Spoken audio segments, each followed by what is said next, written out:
आपल्या परिसरातील ताजी आणि महत्त्वाची अपडेट पाहिजे आहे तर मग आजच C24 तास या आपल्या YouTube चॅनलला लाईक करा, शेअर करा, सबस्क्राइब करा आणि बेल आयकॉनवरती क्लिक करायला अजिबात विसरू नका।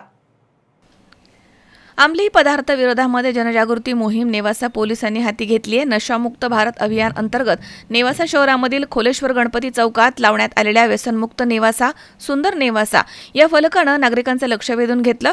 या फलकावरती नशा नाही, शिक्षण हवं, ड्रग्जला नकार, भविष्याला आकार, खाऊ नका गुटखा, लागेल जीवाला झटका असे संदेश लिहिण्यात आले आहेत।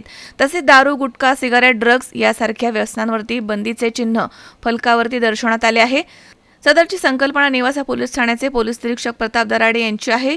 या जनजागृतीला पोलीस अधीक्षक मुमक्का सुदर्शन, अप्पर पोलीस अधीक्षक सोमनाथ वागचौरे आणि उपविभागीय अधिकारी नीरज राजगुरू यांचं मार्गदर्शन लावलंय। पोलिसांनी समाज प्रबोधनाचं काम केल्यानं नेवासा पोलीस प्रशासनाची राज्यामध्ये मान उंचावली आहे। शंकर नाबदे, C24 तास, नेवासा।